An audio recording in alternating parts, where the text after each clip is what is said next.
Más noticias en nuestra web crc891.com. Seguinos en Facebook y Twitter como CRC891 Radio y en Telegram como Noticias CRC. CRC 89.1 Radio y Cadena Radial Costarricense no se hacen responsables por las opiniones emitidas en este programa. Transcomer, puesto de bolsa de comercio, presenta a las 5 con Alberto Padilla.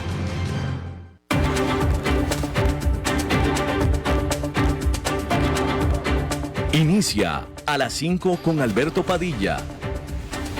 Un programa diseñado con el objetivo de llevarte diariamente un tema de actualidad, acompañado siempre de reconocidos editorialistas, de lunes a viernes a las 5 de la tarde por CRC 89.1 Radio. A las 5 con Alberto Padilla. Hola, ¿qué tal? Saludos, bienvenidos a esta emisión de A las 5 con su servidor Alberto Padilla. Muchísimas gracias por estarnos acompañando. Gracias por estar ahí. Le mando cálidos saludos desde la señal y las instalaciones de CRC 89.1 Radio en San José, Costa Rica, desde donde estamos transmitiendo hasta el punto, en el tiempo, en el espacio en el que usted nos está escuchando, porque estamos saliendo en diferentes vías simultáneamente, por ejemplo en Facebook Live, en la página de este programa, A las 5 con Alberto Padilla. Estamos disponibles en el canal de YouTube de este programa. Estamos también en podcast, en las principales más importantes plataformas para ello, como Spotify, Apple Podcast, Google Podcast y otras 5 importantes más. Aquí en Costa Rica, este programa que sale en vivo en este momento a las 5 de la tarde, se repite todos los días a las 10 de la noche aquí en CRC 89.1 Radio. En esta ocasión me acompaña, al otro lado de los cristales, tratando de controlar los incontrolables, el señor David Guerrero, y la producción general de este programa, siempre poderosa, desde Colombia, a cargo del señor Mauricio Sandoval. Vamos a comenzar hablando de la actualidad en el conflicto entre Israel y el grupo militante islámico Hamas. Hay que decir que cerca de 20 camiones con ayuda humanitaria continuaban esperando del lado de la frontera de Egipto para pasar hacia Gaza. De esto después de que Egipto había acordado abrir su frontera para que pudieran pasar estos camiones de ayuda humanitaria. La Casa Blanca de los Estados Unidos había sugerido que esta ayuda sería entregada para el viernes. A esto, la Organización Mundial de la Salud describió esta decisión como un comienzo muy, muy pequeño, pero un comienzo, y sugirió la Organización Mundial de la Salud que al menos 100 camiones al día son los que se necesitan para ayudar a los más de 2 millones de pobladores de Gaza. Mientras tanto, la Embajada de Estados Unidos en Beirut, que es la capital del Líbano, le pidió a los ciudadanos estadounidenses de ese país a que abandonen esa nación. Otros países occidentales, como son Francia y Canadá, también han advertido en contra de viajar hacia el Líbano, ya que están creciendo las preocupaciones de que desde ese país se abra un segundo frente de guerra en la frontera libanesa-israelí. Por cierto, hay que decir que un buque de guerra estadounidense en el Mar Rojo reportó haber derribado 3 misiles de crucero y varios drones que el Pentágono en Washington dijo que fueron lanzados desde Yemen, potencialmente dirigiéndose hacia Israel. Militantes respaldados por Irán ya habían lanzado previamente cohetes y drones desde Yemen. Las tensiones en toda esa región están muy, muy altas y subiendo. Más temprano durante esta semana, Irán amenazó con una acción preventiva para defender a Gaza. El buque de guerra USS Carney reportó no heridos en estas acciones. Hay que decir que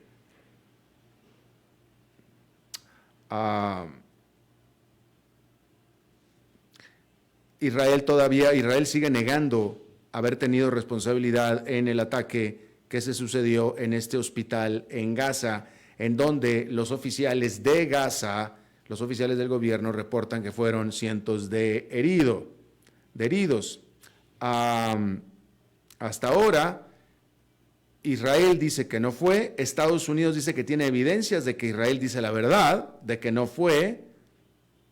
Sin embargo, por más que esto pudiera ser cierto, la realidad es que en el mundo árabe opinan justamente lo contrario. Opinan que Israel fue el responsable de este ataque. Esta catástrofe desató protestas en todo tipo de lugares, incluyendo, por ejemplo, en Tunisia. Y por supuesto que estas protestas muestran que alrededor del mundo el sufrimiento palestino todavía sigue siendo recordado y conmemorado alrededor del mundo. Sin embargo, pareciera, hay evidencias para poder afirmar que este sentimiento de afinidad hacia Palestina y de empatía, y puede ser inclusive de condescendencia definitivo, pero hay evidencias de que no sea tan fuerte como pudo haber sido o como solía ser antes alrededor del mundo. Que decir que desde el 2020, 4 estados árabes, que son Bahrein, Marruecos, Sudán y los Emiratos Árabes Unidos, han establecido relaciones diplomáticas con Israel, las cuales previamente solamente existían con Egipto y con Jordania. ¿Sí? De hecho, tan reciente como el mes pasado, Arabia Saudita estaba en negociaciones para restablecer relaciones normales, como se dice, con Israel también. Y todo esto ha cambiado también la manera en la que algunos medios de comunicación árabes cubren el actual conflicto, porque algunos de ellos incluso han dejado de nombrar a las Fuerzas Armadas israelí con el nombre que les dicen ellos o que les decían ellos, Yaish al-Ital, que significa ejército de ocupación. Han dejado de decirlo.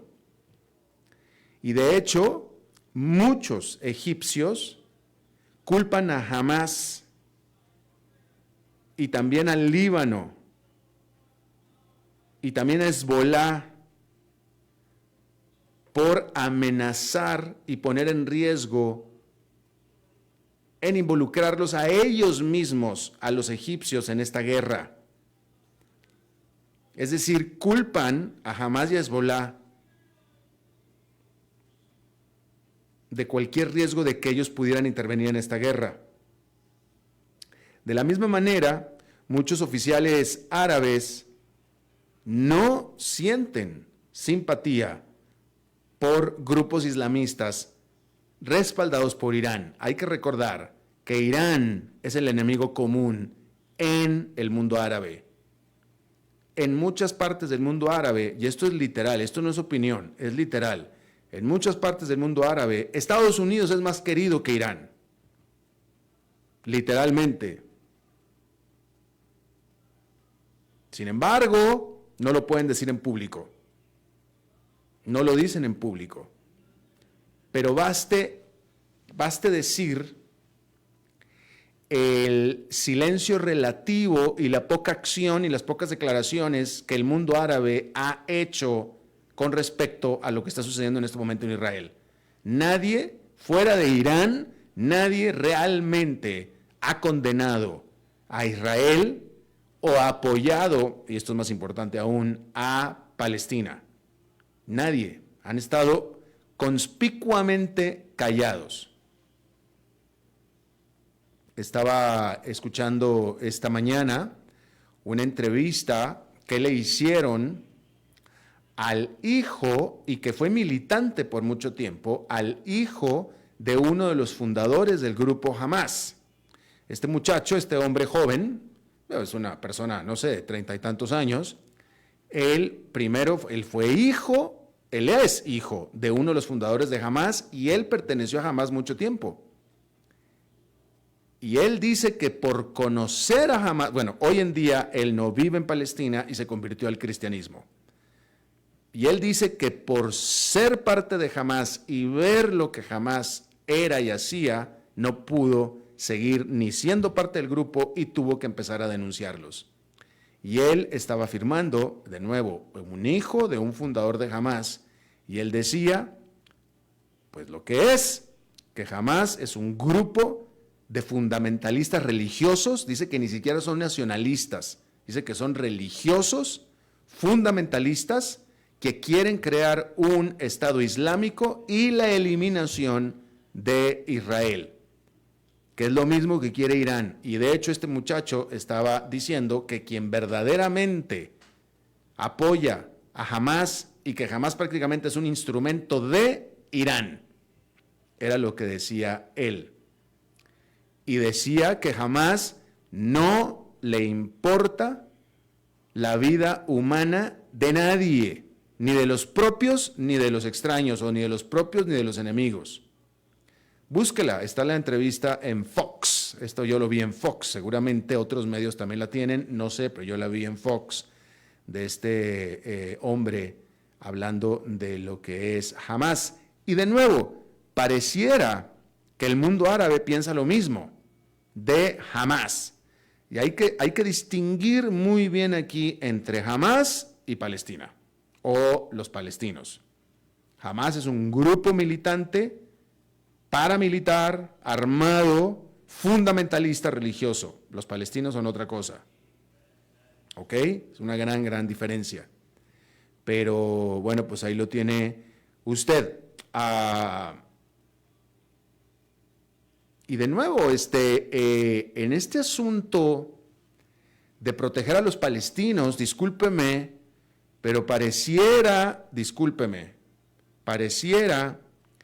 que Estados Unidos, Gran Bretaña, porque ahí estuvo el primer ministro de la Gran Bretaña, están más preocupados por defender a los civiles palestinos que el mismo mundo árabe, comenzando con Egipto, que tiene cerrada la frontera con Gaza. Comenzando con eso. Porque, bueno, hay que estar de acuerdo. O sea, estemos de acuerdo en que Egipto es un país pobre, que Egipto ya tiene problemas de refugiados por el lado de Sudán, ya tiene problemas, y que probablemente no tiene la capacidad de aceptar hordas de más refugiados ahora en el norte por medio de Palestina. Ok, podremos estar de acuerdo con eso. Pero estamos hablando de humanismo, estamos hablando de ayuda humanitaria, estamos hablando de que a los habitantes de Gaza estarían mucho mejor pudiendo pasarse a Egipto que quedarse donde están. Y sería un acto humanista de Egipto abrir la frontera para que se vengan. Sería un acto humanista. Vénganse, aquí nos arreglamos. La típica. Mira, no nos alcanza, no hicimos comida para todo el mundo, no tenemos techo para todo el mundo, pero vénganse, aquí nos arreglamos. Eso no lo ha dicho Egipto. Eso no lo ha dicho Egipto, y es un país hermano, es un país árabe. Entonces, yo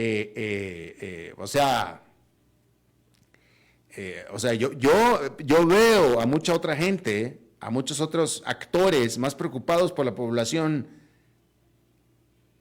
palestina de Gaza que los propios árabes. Cuando menos se ha visto más acción. Y, de nuevo, no todos los árabes quieren a Hamás.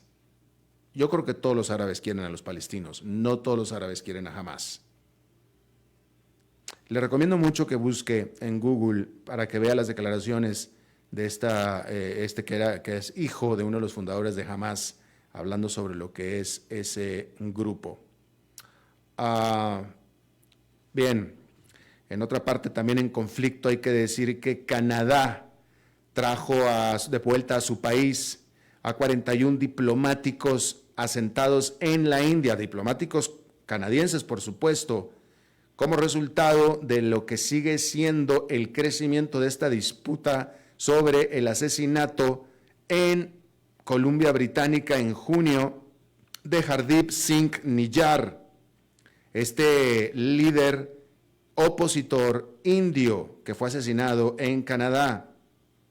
En septiembre, el propio Justin Trudeau, primer ministro de Canadá, acusó que fueron agentes indios los que orquestaron este asesinato en territorio canadiense, que es un alegato que no solamente niega rotundamente la India, sino que prendió en llamas a la India. De acuerdo al Ministerio de Relaciones Exteriores de Canadá, India dijo que también va a remover la inmunidad de todo el cuerpo diplomático de Canadá, excepto 21, para octubre 20. Y de ahí la decisión de Canadá de repatriarlos.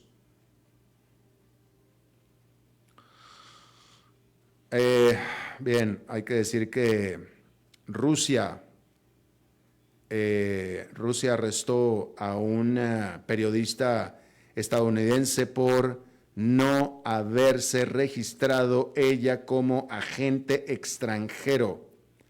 Esta periodista de nombre Alsu Kormasheva, que es rusa-americana ella, rusa-estadounidense, y que trabaja para Radio Libre Europa o Radio Free Europe, y también para Radio Liberty, que es una radio financiada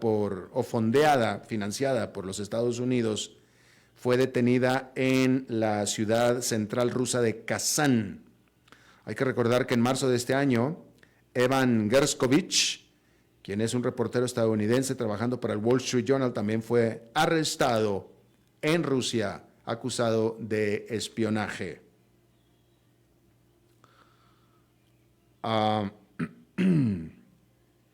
Bueno, se reporta que la Casa de Representantes de los Estados Unidos sigue todavía paralizada, sin vocero, sin speaker, sin líder de la mayoría republicana. Todavía están sin vocero. Hay que decir que en Ámsterdam, escuches esta nota, en Ámsterdam, los trabajadores sexuales de la capital,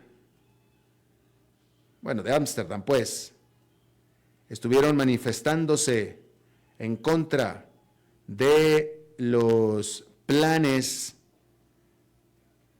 que tiene la ciudad de mover su muy famoso distrito de luces rojas, muy famoso con el distrito de luces rojas, donde la prostitución es legal en Ámsterdam, y Ámsterdam tiene la plan de mover este distrito a un centro erótico, como lo llaman, un centro erótico que es más compacto, pero de varios pisos.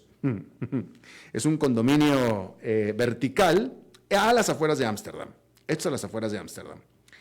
El alcalde de Ámsterdam tomó esta decisión como una manera de reducir el crimen y por tanto las molestias en general en el centro de Ámsterdam.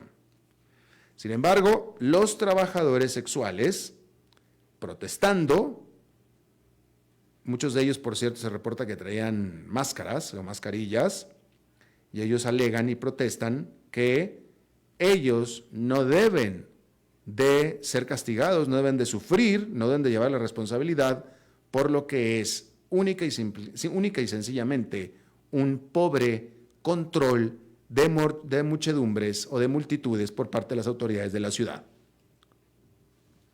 Eso es lo que dicen los famosísimos trabajadores sexuales de Ámsterdam. Vean, ahí lo tiene usted. Dentro de lo que es, bueno, antes de hablar de, vamos a terminar de hablar de, bueno, en fin, hablando de la otra guerra que ya desde que empezó este asunto de Israel con Hamás, ya nadie habla de lo que está sucediendo en Rusia y Ucrania. Hay que decir que en Ucrania la contraofensiva ucraniana para tratar de retomar tierra que Rusia ha tomado en esta invasión, continúa la contraofensiva. Sin embargo, esta ha disminuido, esta ha bajado su paso y Rusia se reporta que está tratando de aprovechar este asunto. En los últimos días, Rusia lanzó una superofensiva en Avdiivka, que es un poblado altamente disputado por ambas partes en la región de Donetsk, que es una provincia al este de Ucrania. Y este asalto, hay que decir que sin embargo, todas las indicaciones son que fue desastroso, resultando en grandes pérdidas. Sin embargo, hay que decir que todo esto es una indicación de lo que está por venir. ¿Por qué? Porque resulta que imágenes de satélite muy recientes indican que Corea del Norte ha enviado un gran cargamento de armas hacia Rusia, tanto por ferrocarril como por mar. Y bueno, pues este tipo de armamento incluye lo que se usa en el campo de batalla, que son morteros, básicamente. Hay que decir que, bueno, de esta manera se concreta la ayuda que Rusia está recibiendo por parte de Corea del Norte. Ucrania, por supuesto, que ha recibido muchísima ayuda por diferentes partes también. Este 17 de octubre, Ucrania disparó por primera vez un misil estadounidense de largo alcance, conocido como ATACMS o ATAC-MS, y lo hizo en contra de una muy importante base militar rusa, y se reporta que causó muchos daños, incluyendo a varios helicópteros de guerra de Rusia. Y fue la primera vez que Ucrania dejó ver que ya tenía operacional este tipo de misiles. Y lo hizo pues de la manera más práctica posible, que es usándolo. De cualquier manera, no se espera que en el corto plazo vaya a haber gran avance en las líneas de batalla. Pero sin embargo, sí se cree que, y se ve, se estima que los ucranianos tienen a su favor su determinación y su enojo. Recuerde que los ucranianos están defendiéndose, los ucranianos están tratando de retomar tierra que les robaron. Digamos que podemos afirmar que lo están haciendo desde una posición mucho más pasional. Los rusos nada más están recibiendo órdenes, que es diferente, ¿sí? Y eso se nota por una serie de movimientos ineptos, francamente, en las ofensivas rusas. Sin embargo, Rusia tiene pues mucho armamento y mucho personal. Entonces, entre la cantidad de personal, poco motivado si usted quiere, pero que tiene que estar ahí, y la cantidad de armamento que tiene Rusia, y la determinación de Ucrania con suficiente ayuda militar extranjera, eso significa que podemos esperar que vaya a haber muchas pérdidas, por supuesto materiales, pero también humanas, en las siguientes semanas por venir. Así es que ahí lo tiene usted. Bueno, ahora sí, hablando de economía propiamente, este jueves había mucha expectativa por lo que fuera a decir el presidente de la Reserva Federal de los Estados Unidos durante un discurso que dio y que iba a dar y que dio durante un almuerzo en Nueva York. Hay que decir que, pues digamos que pues a todo el mundo le dio un poquito de todo Jerome Powell, porque dijo varias cosas. Dijo que la inflación todavía permanece alta, lo cual pudiera significar que todavía, bueno, no voy a especular mucho, simplemente voy a decir lo que dijo. Él dijo que la inflación todavía permanece alta, pero que la economía de Estados Unidos se está desacelerando y la inflación también con ella se está desacelerando. Eso fue lo que dijo. Es decir, dijo cosas que ya todo el mundo sabemos, que están existiendo. ¿Qué quiere decir lo que dijo? Nadie sabe. Nadie sabe. Digamos que estamos igual. No dio ninguna gran noticia. Simplemente dijo que la inflación todavía está alta, pero que está bajando, y que la inflación y que la economía de Estados Unidos está desacelerando, y con la economía también la inflación. Así es que ahí está. ¿Qué es lo que va a hacer la Reserva Federal con respecto a la decisión de subir tasas o no en su próxima reunión de política monetaria? No sé. Nadie se atreve a decir todavía nada al respecto. Así es que ahí tiene usted eso. Otra noticia bastante importante, y esto es bien importante. Yo siempre aquí le he dicho que de los muchos casos judiciales que tiene en su contra el expresidente Donald Trump, el que lo va últimamente a llevar tras las rejas sí o sí, inevitablemente, es el de Georgia, el que tiene en Georgia, ¿sí? Él tiene varios federales y uno estatal. Ese estatal es el de Georgia. Y ese sí lo va a meter a la cárcel. A lo mejor los demás también, pero ese sí. Bueno, en ese caso se informa que la que fue su abogada personal, mujer recontra combativa, recontra pasional en su defensa a Donald Trump, recontra pasional en sus afirmaciones de que la elección fue robada y que por tanto Donald Trump era el presidente legítimo de los Estados Unidos, Sidney Powell, abogada personal de Donald Trump. Bueno, pues resulta que abogada, ella es abogada, y que había sido acusada, o sea, todo el equipo, todo el mundo, Georgia acusó a todo el mundo, a Trump y a otras 20 personas más, entre ellas a su abogada Sidney Powell. Y bueno, pues Sidney Powell resulta que se declaró culpable de todos los cargos criminales que tenían contra la Fiscalía de Fulton, del condado de Fulton en Georgia, acusada de interferir en el resultado de la elección del estado de Georgia,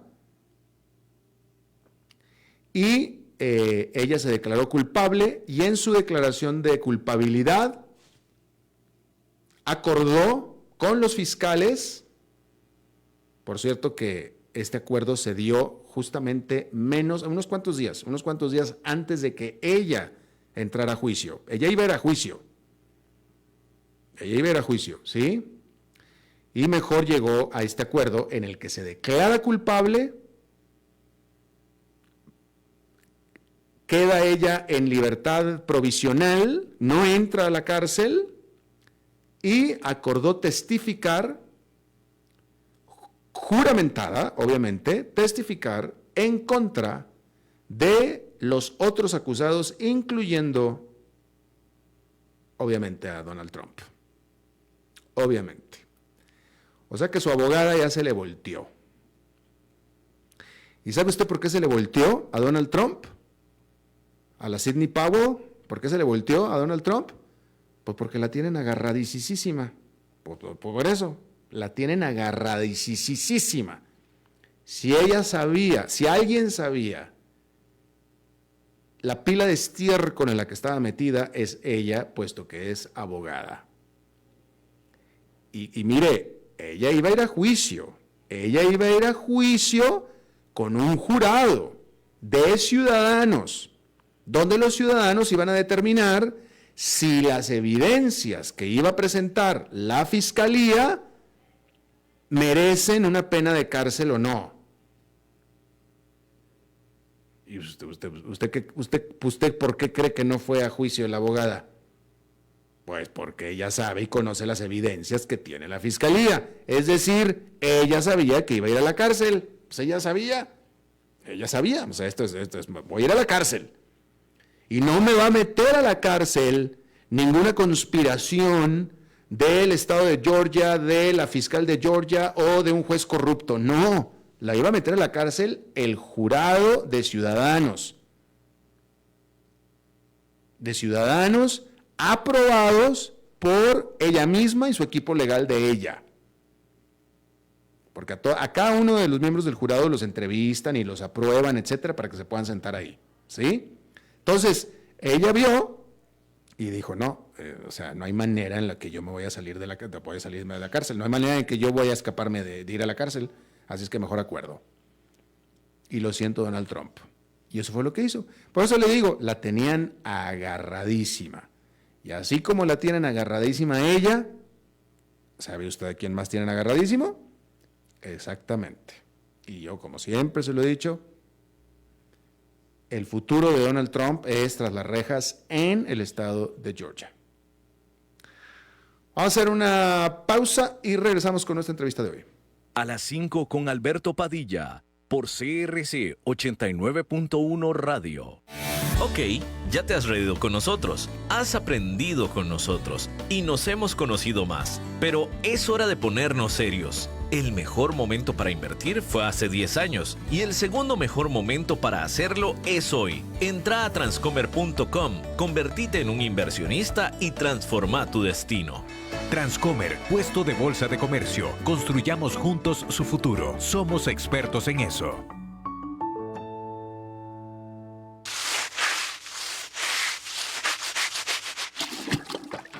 ¿Están cansados de limpiar tanto el piso de su casa? ¡No sufran más! Cambien esta cerámica con porcelanatos pulidos antibacteriales y súper fáciles de limpiar. En Porcerámica, número 1 en porcelanatos.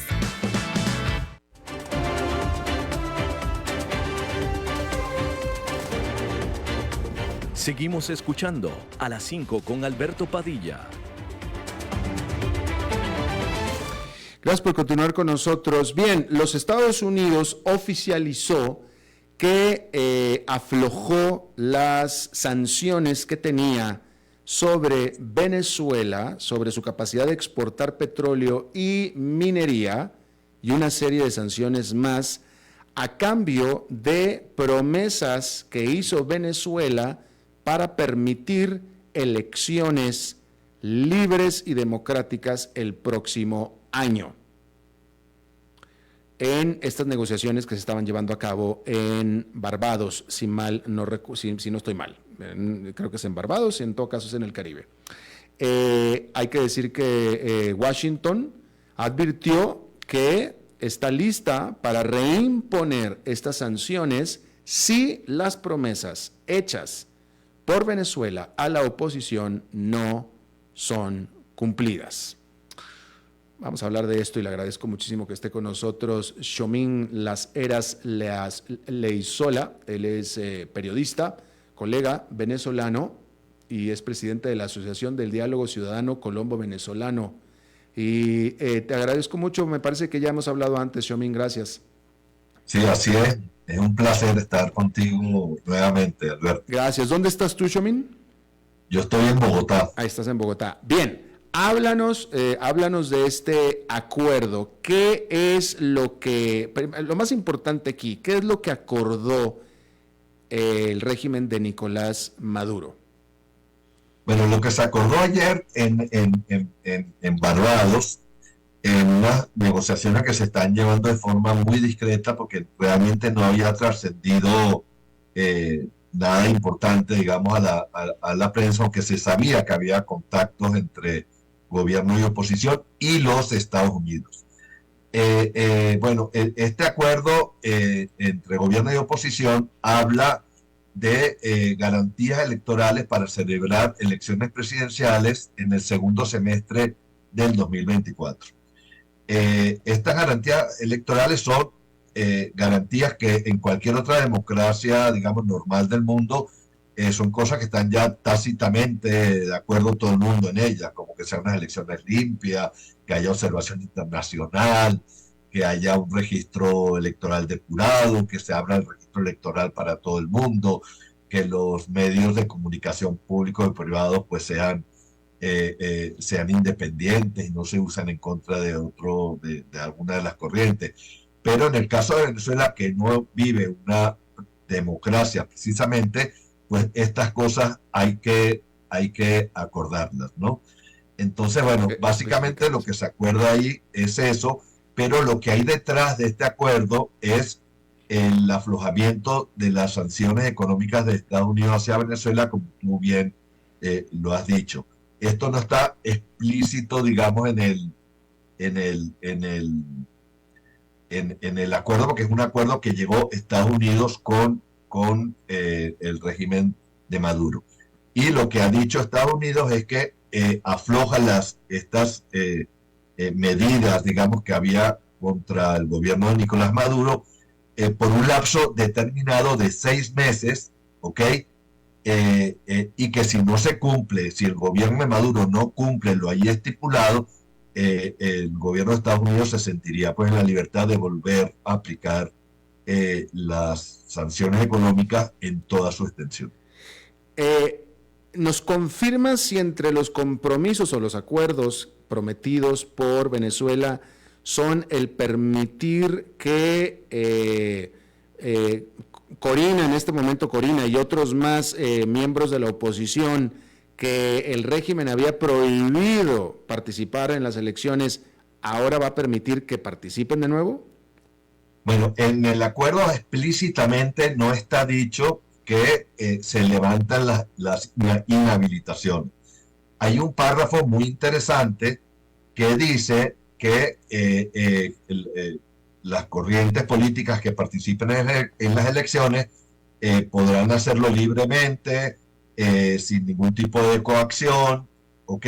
Y escogiendo, digamos, a su candidato de la manera en que cada corriente política así lo decida. Esta es como una ventana que se abre para eventualmente pensar que las inhabilitaciones podrían negociarse, pues, o podrían levantarse. Pero, Xomin, sin embargo, perdón. No, déjame te pregunto, ¿por qué crees tú que no fue específico? Si esto era tan importante, y me parece a mí que es tan importante y tan clave para la oposición, ¿por qué no exigieron especificidad en esto? Bueno, que pareciera que para el gobierno este es un punto de honor y no quieren que eso quede evidentemente explícito. De hecho, el jefe negociador de la Jorge Rodríguez, que es uno de los grandes jerarcas, digamos, del régimen madurista, nada más terminar de firmar, declaró a la prensa que el tema de las inhabilitaciones no estaba en cuestión, y porque hay también un párrafo en el acuerdo que dice que todas estas cosas se harán de acuerdo a las leyes y a la Constitución venezolana. Y bueno, evidentemente en las leyes del régimen madurista está contenido este tema de las inhabilitaciones administrativas, ¿no? Entonces, bueno, esto evidentemente va a ser un tema sobre el cual en los próximos semanas y meses incluso, creo que va a estar centrada la discusión allí.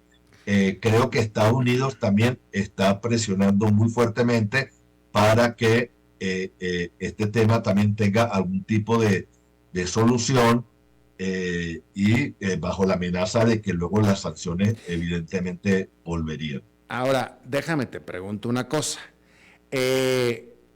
Supongo yo que la inferencia aquí de que por qué, a la pregunta de por qué Nicolás Maduro está haciendo esto, la respuesta más rápida y la inferencia es, bueno, porque quiere que le quiten las sanciones que supuestamente tiene Estados Unidos, ¿no? Pero estaba leyendo yo acerca de la capacidad de exportación petrolera de Venezuela, y o sea, lo que se va a beneficiar en realidad Venezuela es muy poquito, puesto que de todos modos Venezuela no está ahorita, con tan poca inversión que ha hecho en su mercado petrolero, industria petrolera, no puede de todos modos exportar mucho. Entonces, pregunto, en este momento en el que parece ser que el régimen de Maduro está mucho más afianzado que nunca, tiene apaciguado al país aparentemente, el país está creciendo aparentemente, es decir, ha pasado peores Maduro, no está en su peor momento Maduro, tendría que decir yo. ¿Por qué habría y por qué hizo Maduro esta acción en este momento? Bueno, tenemos que recordar que para el año que viene están previstas elecciones presidenciales, ¿no? Sí, se acordó ponerle fecha en el segundo semestre, pero ya, digamos, constitucionalmente tiene que haber elecciones en Venezuela. Evidentemente, al gobierno de Maduro le necesita tener recursos para poder tener alguna acción de gobierno que le dé algunos resultados que le permita mostrar acción de gobierno. Entonces, si le aflojan ahorita las sanciones petroleras, sobre todo, que le permitan al gobierno, por ejemplo, vender petróleo al precio de mercado y no por debajo del costo, como lo están haciendo ahorita, porque ahorita como no pueden vender petróleo, digamos, por medios, los medios comerciales normales, lo tiene que vender a descuento, y Venezuela cobra mucho menos dinero por venderlo a descuento. El poder vender ahorita a precio de mercado implicaría una entrada de dinero al gobierno, digamos, relativamente importante, porque concuerdo contigo con que Venezuela está produciendo muy poco petróleo, aunque tiene un potencial grande a futuro, y que, bueno, no estaría en capacidad de aumentar significativamente, digamos, a corto plazo la producción petrolera, pero sí podría cobrar más dinero, y esto le daría un aire, un respiro para ello. También tenemos que recordar que el gobierno de Maduro es un gobierno que está muy deslegitimado y que necesita legitimación, pues, para actuar en el concierto internacional, y un acuerdo de este tipo que creo que le permitiría de alguna manera legitimarse, sobre todo con gobiernos de la región, y bueno, también con gobiernos de Estados Unidos y de Europa. Otro tema, Alberto, que hay que tomar en cuenta es que aquí está metido Estados Unidos. Estados Unidos, desde que hay una nueva situación internacional a raíz de la guerra de Ucrania, que impactó fuertemente a todo el mercado energético, necesita mantener en calma, digamos, todo el tema de las fuentes de suministro de energía para todo el hemisferio occidental, ¿no? Y ahorita esto se acrecienta más con toda la crisis de Oriente Medio. Y Venezuela a futuro, no a corto plazo, pero a futuro, bueno, es el país que tiene reservas más grandes del mundo de petróleo. Sería muy importante para Estados Unidos mantenerlo, digamos, bajo control y como una fuente de suministro energético. Ok, entonces, de acuerdo, yo estoy de acuerdo contigo, parece ser que, o sea, Es muy razonable la explicación. Maduro necesita el dinero de su petróleo para poder financiar su gasto, etcétera, etcétera, y Estados Unidos necesita el petróleo de Venezuela. Eso es ahorita, hoy. Los dos intereses se encuentran y se ponen de acuerdo. Ahora, Xomin, yo voy a hacer una opinión mía, esta es mi opinión que voy a expresar yo aquí, y tú me vas a decir si estás de acuerdo con mi opinión o no. Mi opinión es esta. Nicolás Maduro es un dictador castrista, hecho a la usanza de Fidel Castro. Él llegó dictador, es dictador y se va a quedar dictador. Y un dictador no se va, como no se fue nunca Castro. Y de Maduro no se va a ir por sobre nada porque es un dictador, punto y se acabó. Esa es mi declaración. ¿Estás de acuerdo con esto, Examín? Bueno, yo estoy de acuerdo con que lo que hay en Venezuela hoy en día es una dictadura, ¿no? Eso no tengo ninguna duda al respecto. Ahora bien, lo que sí creo que no es tan fácil tampoco para un régimen como el venezolano mantenerse, digamos, en el poder ad infinitum, ¿no? No sé. Ya lo hizo Castro. ¿Perdón? Sí, efectivamente. Bueno, ese riesgo hay, y hay el riesgo de que en cualquier momento otra vez se levanten de la mesa y ya no hay más negociaciones. Eso está también en el ya ha pasado. Pero ellos yo creo que necesitan fuertemente legitimarse ante la comunidad internacional. Y mientras estén como están ahora creo que les resulta sumamente difícil hacerlo. Yo creo que esta jugada, digamos, de Maduro, en todo caso, es buscando una cierta legitimidad internacional. Ahora, evidentemente, está en juego el poder y no creo que sea fácil pensar que ellos lo van a dejar así porque sí, ¿no? Pero bueno, eventualmente podrían llegar, digamos, si las circunstancias se les pone muy difícil, buscar algún tipo de negociación que pudiera permitir algún tipo de transición en Venezuela. Y bueno, a mí me conmueve, porque es que tengo que decir que me conmueve la esperanza de los venezolanos. Yo tengo muchos amigos venezolanos y Xomin, tú eres uno de ellos y me conmueve y todo. Desafortunadamente, yo, no es que sea pesimista, sino que, pues de nuevo, pues ya dije mi opinión. O sea, ahí está el modelo que ellos tienen, su modelo es Fidel. Les importa nada el bienestar del pueblo. Si el pueblo sube, les importa absolutamente nada. Ahí está Fidel también, ahí está Ortega, y la esperanza es lo último que muere, definitivamente. Esa es la parte que me conmueve de ustedes, pero déjame lo digo de otra manera. Yo a Nicolás Maduro no le creo absolutamente nada. Sí, bueno, yo creo que hay muchos que no les creemos nada, pero creo que el deber de las fuerzas democráticas es permanentemente buscar todas las vías para buscar, a través de cualquier rendija que haya, buscar la manera de que pueda haber una transición democrática en Venezuela. Y creo que en este momento, a pesar de todas las falencias que ha podido mostrar la oposición en Venezuela, que ha estado sometida por lo demás a una gran represión, creo que está haciendo un gran esfuerzo junto también con otros actores internacionales en buscar algún tipo de salida, y creo que esta que se está intentando ahorita a través de la vía electoral es una de ellas. Recordemos que yo entiendo que una dictadura nunca va a querer salir porque sí, por motus propio del... ¿Qué pasó? ¿Se cortó? ¿Se fue? Qué lástima. Bueno, Xomin Las Heras Laiziola, te agradezco muchísimo. Se cortó la comunicación, pero te agradezco muchísimo que hayas charlado con nosotros esta tarde.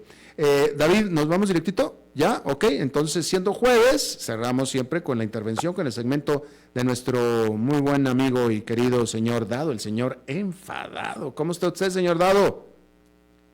Aquí Padilla con los huevos al plato. ¿Otra vez? Toda esta situación tras el ataque terrorista que sufrió Israel el 7 de octubre, sí, cómo en Estados Unidos se está destapando que las principales instituciones del país están copadas por el antisemitismo, el antijudaísmo. A la memoria me viene que ayer o anteayer se hizo una votación en la Cámara de Representantes de Estados Unidos para condenar el ataque de Hamás, el ataque terrorista brutal que no tiene perdón, y 149 congresistas demócratas, atención al número, 149 se negaron a apoyar a Hamás, lo cual me trae otro tema, que tradicionalmente el 70% de la colectividad judía en Estados Unidos ha votado y vota por el Partido Demócrata. Me pregunto si esto no está entrando en contradicción con el perfil de este, entre comillas, nuevo Partido Demócrata que abiertamente apoya a Hamás.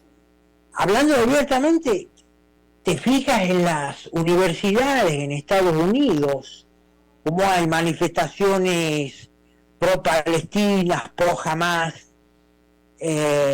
Y en las universidades... que son importantes en cuanto a concurrencia, ¿no? No, universidades, ¿sí?, de élite.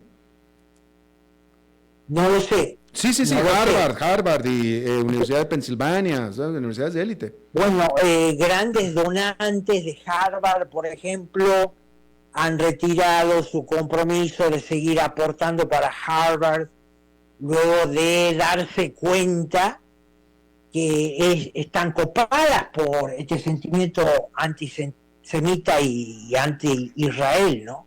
Y ni que hablar de Europa, que después de 20 años de aceptar indiscriminadamente la inmigración, entre comillas, de países musulmanes, hoy están copadas, las calles copadas. En Francia hubo una manifestación pro-Palestina, pro-Hamás, que había sido prohibida, porque en Francia están amenazando con deportar a los que se manifiestan en apoyo a Hamás, pero bueno, hoy, de todos modos, tuvo lugar esa manifestación.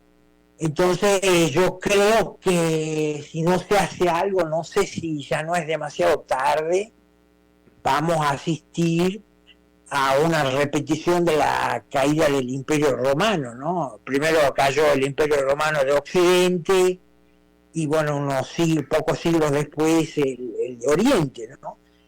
Y bueno, en medio de todo eso, el papel del gobierno de Joe Biden, que bueno, esta ya es su segunda guerra regional, que no la pudo evitar, no supo o no quiso.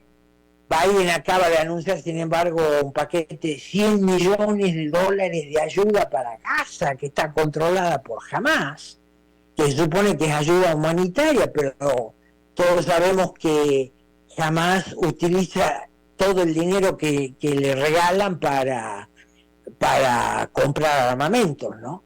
Y ni que hablar, bueno, del presidente Joe Biden, no sabe dónde está, no sabe a dónde va. Es gran responsabilidad del régimen de Biden lo que estamos viviendo en estos momentos, la inestabilidad mundial, lo que parecería ser el prólogo, ¿no?, a una tercera guerra mundial. Para mí no hay ninguna duda de que hay responsabilidad de Joe Biden, y en el medio aparecen declaraciones frívolas y irresponsables como la de la secretaria del Tesoro, Janet Yellen, que dijo muy suelta del cuerpo hace unos días que Estados Unidos sí puede costear 2 guerras. Imagínate con el nivel de deuda que tiene Estados Unidos, con la economía cada vez más frágil, que se deteriora, con el aumento de las deudas de las tarjetas de crédito de los estadounidenses, que tienen que apelar a las tarjetas de crédito para poder llegar a fin de mes. el aumento de la gasolina, el de los productos de primera necesidad, la amenaza, y lo pongo así deliberadamente, del jefe de la Reserva Federal, Jerome Powell, de que es muy probable que otra vez haya un aumento en la tasa de interés. O sea, todas pinceladas, digamos, de un cuadro que no se pinta para nada bien. Y bueno, lamentablemente estamos como estamos, y te cuento que en lo que a mí me toca conversar con gente común y corriente aquí, que te dicen que bien que estábamos cuando estábamos mal con Trump, ¿no? O sea, ninguna guerra o conflicto regional. Imagínate, la tasa de interés para una hipoteca ahora ha llegado al 8%, o sea, ese es otro dato, que cada vez son muchos menos los estadounidenses que se pueden comprar una casa contra el 2 y pico por ciento que estaba en la época de Trump. Y bueno, así está la situación, Padilla, ¿no? Que se vayan todos a cagar. Qué buena despedida, señor Dado. Le agradezco muchísimo, como siempre, señor. A la orden. Saludos a la audiencia. Hasta luego, señor. Muchas gracias. Bien, eso es todo lo que tenemos por esta emisión de A las 5 con su servidor Alberto Padilla. Muchísimas gracias por habernos acompañado. Espero que termine su día en buena nota, en buen tono. Y nosotros nos reencontramos en 23 horas. Que la pase muy bien. A las 5 con Alberto Padilla fue traído a ustedes por Transcomer, puesto de bolsa de